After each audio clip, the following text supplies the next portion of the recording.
Assalamualaikum warahmatullahi wabarakatuh. Perkenalkan, nama saya Azkia Makasalandra dari absen 8 kelas 12 MIPA 1. Perkenalkan, nama saya Arkan Fikri dari absen 4.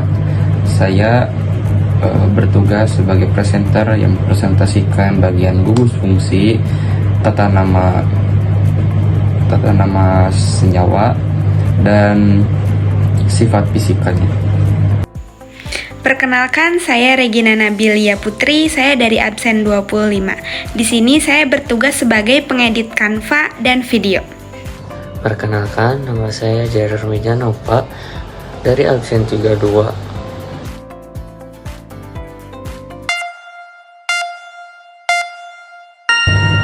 Baik, langsung masuk ke seksi fungsi gugus dari senyawa aldehida. Di sini sudah diperlihatkan strukturnya seperti apa, jadi saya akan menjelaskan sedikit. Saya kasih gambar tambahan untuk bisa lebih memperjelas apa yang dimaksud dengan gugus fungsi dari senyawa tersebut. Jadi di sini ditampilkan bahwa ada CO sama dengan 0 itu yang dinamakan dengan karbonat. Jadi jika C ini berkaitan dengan H, itu disebut dengan aldehida. Nah, jika gugus fungsi dari O ini berikatan dengan C lagi dengan C lagi, itu yang disebut dengan katon. Sehingga rumus aldehida bisa dituliskan sebagai R C O H. Lalu untuk keton yaitu R C O R. Kita langsung masuk ke tata nama aldehidanya. Nah, di sini diperlihatkan mengganti akhiran A dengan al pada nama alkana yang sesuai. Lalu menghubungkan kata asam dan mengganti akhiran al dengan aldehida pada nama lazim asam karboksilat yang sesuai. Nah, untuk lebih jelasnya bisa dilihat dari tabel yang sudah disediakan. Lalu kita masuk ke dalam sifat fisika dari senyawa aldehida. Nah, yang pertama itu titik didih dan titik leleh. Memiliki titik didih dan titik leleh yang lebih rendah dibandingkan dengan alkohol dan asam karboksilat yang serupa, karena mereka tidak membentuk ikatan hidrogen yang kuat, namun titik didihnya lebih tinggi daripada alkana atau alkena dengan massa molar yang sama. Yang kedua, warna. Aldehida umumnya tidak berwarna atau sedikit berwarna, meskipun beberapa aldehida seperti benzaldehid memiliki warna tertentu. Yang ketiga, kelarutan. Aldehida dengan rantai karbon pendek seperti metanal dan etanal larut dalam air karena dapat membentuk ikatan hidrogen dengan air. Aldehida dengan rantai karbon panjang kurang larut dalam air dan lebih larut dalam pelarut organik. Yang terakhir, bau. Aldehida sering memiliki bau yang khas tidak sedap, meskipun beberapa aldehida seperti benzaldehid memiliki bau yang lebih harum dan digunakan dalam industri parfum. Sifat kimia aldehid ada 3. Yang pertama, aldehid dapat larut dalam air karena bersifat polar. Akan tetapi, aldehid itu tidak mempunyai ikatan hidrogen. Aldehid mampu melarutkan senyawa polar maupun non-polar. Dan yang kedua, aldehid itu lebih reaktif daripada alkohol. Kenapa? Karena mempunyai gugus karbonil, ikatan rangkap 2 yang C, rangkap 2 oksigen. Nah, ikatan rangkap 2 itu mudah putus dan membentuk ikatan tunggal. Lalu yang ketiga, Aldehid dapat mengalami reaksi adisi, oksidasi, dan polimerisasi. Dengan penjelasan, adisi aldehid itu dapat mengalami reaksi adisi karena apa? Karena aldehid mempunyai ikatan rangkap antar karbon oksigen. Jadi yang tadi yang karbon rangkap 2 sama oksigen. Atau yang tadi ya gugus karbonil.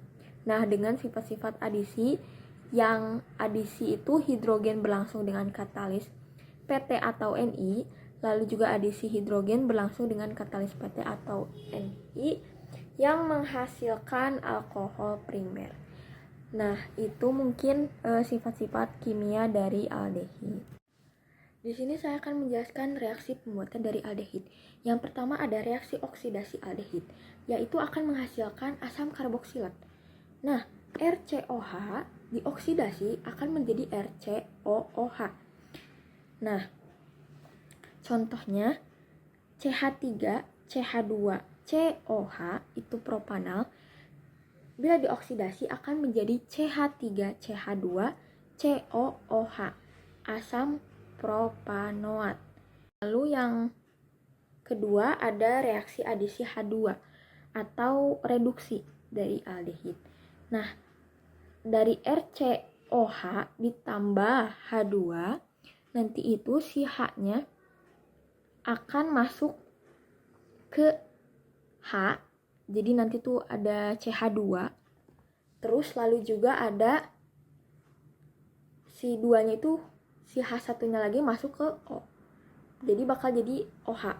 Nah, akan menghasilkan kayak seperti di gambar ini, R strip CH2 strip OH. Nah, contohnya ada CH3, CH2, COH itu propanal ditambah H2 akan menjadi CH3, CH2, CH2OH. Itu akan menjadi satu propanal. Nah, yang ketiga ada yang tadi itu akan jadi ini ya. Yang tadinya rangkap 2, yang reaksi adisi H2 reduksi aldehid tadi, yang tadinya rangkap 2 akan menjadi rangkap 1. Ya. Lalu lanjut reaksi aldehid dengan reaksi Tollens. Itu akan menghasilkan cermin perak, di mana RCOH akan ditambah dengan Ag2O berubah menjadi RCOOH ditambah 2Ag. Kenapa 2Ag? Ag2O, jadi tadi tuh si O-nya masuk ke H. Jadi nanti bakal jadi OH yang pertama ya. Nah, lalu si yang tadinya Ag2O itu yang tadinya senyawa jadi padatan 2Ag, yang dimana 2Ag itu si cermin perak. Nah, yang keempat ada reaksi aldehid dengan reaksi Fehling. Nah, itu tuh akan menghasilkan endapan merah bata Cu2O, di mana RCOH ditambah 2CuO akan berubah menjadi RCOOH ditambah Cu2O.